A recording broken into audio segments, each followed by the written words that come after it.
What's the most hypocritical thing you've witnessed?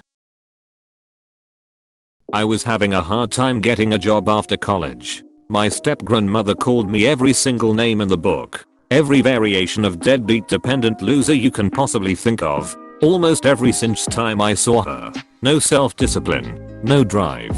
Too dependent on others. I can't believe you can't get a job. I taught my daughters how to work. You're definitely your mother's child. I had expectations for my own kids. All I knew is I had to work. This is the same person who never had a job in her life. Wasn't able to collect her own social security since she never paid into it. And was 100% dependent on my grandpa. Way to call the kettle black. It got so bad. I had to stop talking to her altogether since each convo would just be putting me down. There was a girl in one of my classes that spent the entire class on Facebook every single day. During a presentation she was giving one day someone noticeably checked their email. We all saw, but we all also knew that she was on Facebook every single day for the entire class. That's why we were all very surprised when she stopped the presentation to scream at this person for being rude and disrespectful and then stormed out. My ex-wife, shortly after we separated, told me if I started seeing someone that she would want to meet them before our kids did, which makes perfect sense. 2 months later the guy she had an affair with moved from NC to FL and in with her and my 2 kids. I still haven't met him and it's been 6 months. Reading stories on the only moral abortion is my abortion. My girlfriend criticizes me for always being on my phone yet is seemingly unaware how much she is on hers. I've noticed that pretty much any time someone uses the phrase, "If you don't like it, leave," it only applies to other people. That person will have no problem complaining endlessly and not leaving. Ex would get mad at me for having guy acquaintances, not even friends really, just from classes or work, and police my phone and life and the fucker was cheating on me. Someone from work just got back from a holiday visiting family who live out of the continent. Went from the nightclubs pretended to be closed, but were open for anyone that knew. Had so much fun finally going out for a drink too. I can't believe how bad COVID is here and so many people aren't following the rules. It's infuriating. We left fine quick. Gotta love how they go from breaking restrictions to telling you to listen to them. Can't they just choose a position and stick with it? Ig stories. Lately, a post saying like, "Don't forget to wear a mask. We're all in this together. Stay safe everyone." Followed by a series of videos taken inside of a crowded club. Bumping and grinding up on each other. Not a mask in sight. It's lit. Fam. Oh. Perfect example. When I was in college there was a super immature guy that I believe only got into our private school because his parents had money. One day we were sitting in his dorm room watching TV and he speaks up. "God, don't you just hate people who steal things for no reason?" The rest of us turned and stared in disbelief. Behind him on a shelf was a collection of all the things he'd stolen from businesses. I remember Ed Robin seasoning and bowling shoes, but there was a lot more. A glimmer of self-awareness pierced through his thick skull, and he backtracked somewhat. I mean, for me, it's like backquote my thing, but still.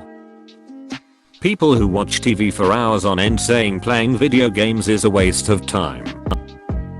My mom got very angered that our governor was allowing people to have family over for Thanksgiving and not doing his part to stop the pandemic. A week later, she was very upset about how my grandma had declined her invitation to come have Thanksgiving with us.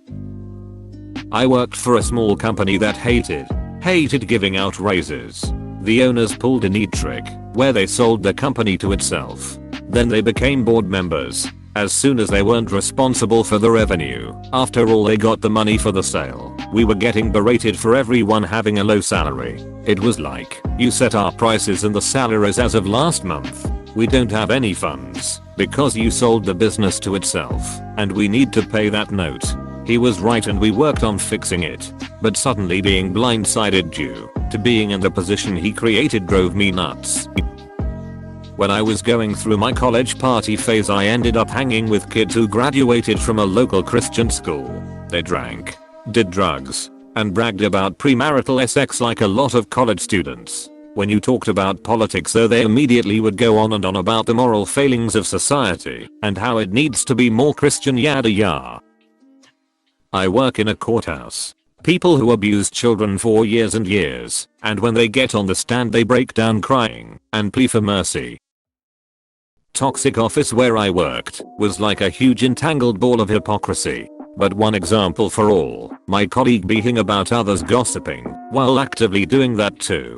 Like every other second. But it is so horrible how they all gossip. Yeah, sure, / just my dad in general. Here's some highlights. As a child, he'd often tell me I had to think for myself. But then he'd beat me if I said things he disagreed with. Sometimes, he'd pose questions to me and then hit me until I guessed the chain of logical jumps that led to the conclusion he was looking for.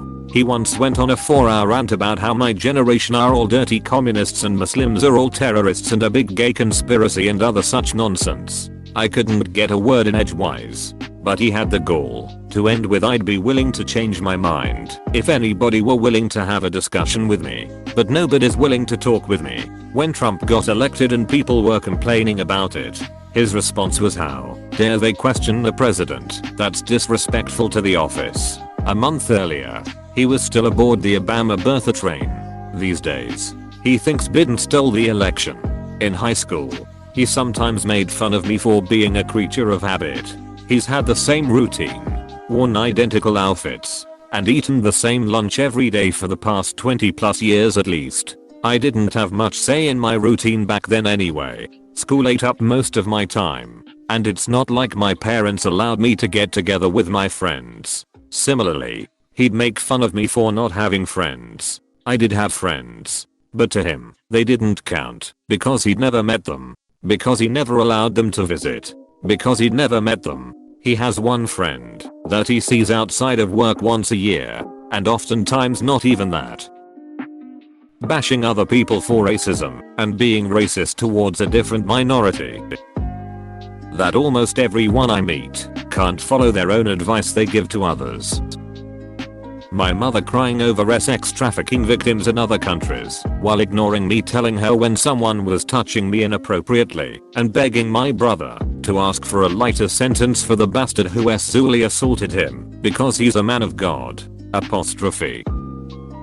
In Alberta, Canada, our government, rightfully, put in place very strict social distancing rules over the Christmas holidays. Everyone had to stay home. You couldn't see anyone outside your household. Our hospital/ICUs were full. Tons of businesses were closed. Many government officials traveled outside of the country to places like Mexico, Hawaii and Europe. Some of them to meet extended family members for a holiday. One of them tried to defend their actions by saying, "But it's a 17-year tradition for us to go to Hawaii for Christmas." Astounding. Reddit users pointing out toxicity while basking in toxicity. Televangelists preaching how we should live modestly while they own several private jets to fly around the country spreading the word of the Lord. Sometimes they'll come on TV saying God came to them in a dream saying they needed more. Jesus would fly coach if he flew at all. I believe Jesus also preached about taking in the displaced. etc. Like in 2017, Jodestein was not allowing hurricane evacuees into his megachurch. I've been repeatedly sexually harassed by a gay man before, and have even had to make sure he didn't find out where I lived, so he couldn't keep doing it. When I explained this one time to my coworkers, one sneered and said I was just being homophobic and assuming it was harassment. I said the man has repeatedly attempted to convince me to sleep with him despite my refusals, attempted to find my home, and once tried to trap me in a public restroom to make sure he couldn't lose track of me. If I was a woman in this situation, would my coworker even think of telling me that I was overreacting? Fortunately, the rest of my crew supported me and tell him it was hypocritical to assume sexual harassment can only happen to women. My mother praised herself as a devout pious Catholic. She would curse when opening bills. Well, Jesus, Jesus, Jesus. Hydro bill $50, goddamn yeah. She beat me once for asking for $5 to buy a WWF wrestling magazine. And while she smacked me about, she raged about that goddamn fucking violence. My company said that money is too tight right now for promotions or raises. A couple of weeks later, a manager that is close friends with ours and the CFO got promoted to director along with a nice raise. All this while he was working from home and not doing anything. Would take hours to respond to emails. A chick who posted about how she doesn't eat beef because she loves cows, the next day posted a photo of her new design leather handbag. I know someone who won't take any vaccines because she doesn't want the mercury and who knows whatever else is in there in her body, yet eats fish and has unprotected sex with strangers from the internet.